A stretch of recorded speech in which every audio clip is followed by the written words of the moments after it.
Welcome to the first episode in a new Legendarium series about Greek mythology. In this episode, we will be talking about the ancient Greek creation myth. First, we'll talk about the very early gods, including Uranus and Cronos, and how they ruled over a golden age for humanity that ended with the coming of Zeus. Like many pagan religions, Greek mythology had a number of different versions believed by different communities that stretched from the south of France to the Black Sea coast. However, the most complete version of the Greek creation myth that we have comes from Hesiod, the author of the Greek work Theogony. Hesiod's account of the universe before creation bears a striking resemblance to the cosmos before God brought the world into being as described in the book of Genesis within the Bible. At first, the Greek universe was believed to be a vast empty space, filled with darkness, a state the Greeks called chaos. However, this void came to an end with Gaia, the earth goddess. It's not clear how or when Gaia came into being, but she remained alone until she discovered Eros, described as an early god of love. And when the two coupled, they gave birth to the first generation of elemental deities, who gave a basic shape to the universe. First, Gaia gave birth to Erebus, who became the underworld, which would house the souls of the dead. Then Gaia gave birth to Nyx, who became the night sky, Uranus, who became the day sky, and Okeanos, who became the ocean. With no one else to marry, this first generation of elemental deities turned to marriages with their own siblings to create the next generation. And it's worth noting that the Greeks regarded such unions as a horror, but they believed that the gods alone were above the rules in a way that mere mortals were not. And in this way, the peopling of the universe continued. Nyx coupled with his sister Erebus, and they produced two more elemental gods, Hermir, who became daylight, and Aether, who became air, which made it possible for living beings to come into the world, including humanity. Uranus married his own mother, Gaia, which made him the king of the universe, and their union produced the Titans, a race of giants, one of whom was named Cronos. In total, Uranus fathered as many as 18 children with Gaia. However, Uranus proved to be a cruel husband and king. Fearful and jealous of his own children, he hid all 18 of them away in a secret place within the earth. Given that Gaia herself was Mother Earth, that also meant returning them to the womb of Gaia. The grief-stricken Gaia not only mourned her missing children, but suffered the horrific pain of carrying 18 unborn children within her.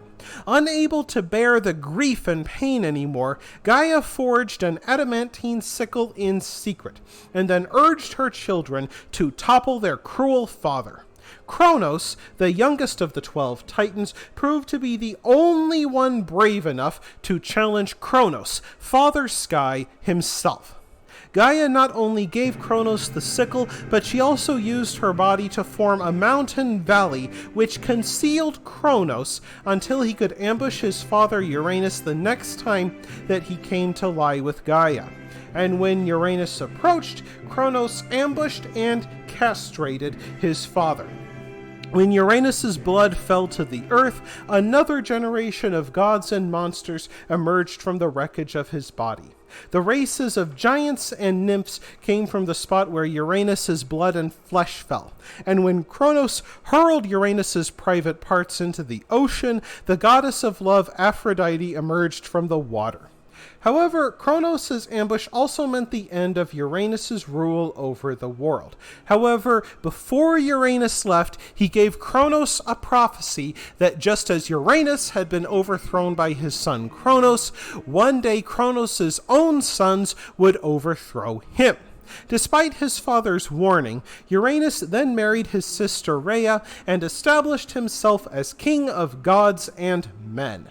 The Greeks considered the reign of Cronos to be a golden age. It was believed that during this time, men never knew pain or disease. They believed that men began their lives as old men and then aged backwards in a world without disease and where spring never ended. And when they died, their spirits simply roamed the earth as free and happy as they had been when they were alive. However, there is one group of people who did not thrive under Cronos' rule, and those were his own children. Having mutilated and exiled his own father, Cronos feared that one of his own children would do the same to him. And so Cronos devoured all of his children at the time of their birth. Now, this cyclical story of Uranus and then Cronos reflects a deep fear that many ancient Greek fathers had about their own sons, because if a father possessed anything worth having, whether it was a market stall in the agora or, say, rule over the universe, then they had to keep an eye on their sons because their sons would only have it after the father had died. And so Cronos ate 5 of his children before his wife Rhea sought the advice of her mother Gaia, and the two came up with a scheme to thwart Cronos. When Rhea gave birth to a 6th child, who would become Zeus, king of the gods, Rhea fed Cronos a stone while hiding Zeus away on the island of Crete to be raised by the sea nymphs. And when Zeus grew to manhood, he returned to the mainland in disguise, entered his father's household, and slipped Cronos a powerful medicine which caused him to vomit up all of Zeus's siblings. And Zeus became the leader of this new Greek pantheon, including Athena, Ares, Hades, and Poseidon. After he came to power and replaced his father Cronos, Zeus changed the rules a bit for humanity. First, he introduced new seasons like spring, summer, fall, and winter. He also ordered men to work, forcing them to plant grain during the spring and seek shelter during the winter. However, Zeus did show humanity one kindness. He allowed humanity to spend 100 years as children, playing and romping about in the woods before they had to join their parents in the fields. And here we see one final parallel between the Greek creation myth and the book of Genesis, namely the ending of the Garden of Eden, or as the Greeks called it, the Golden Age.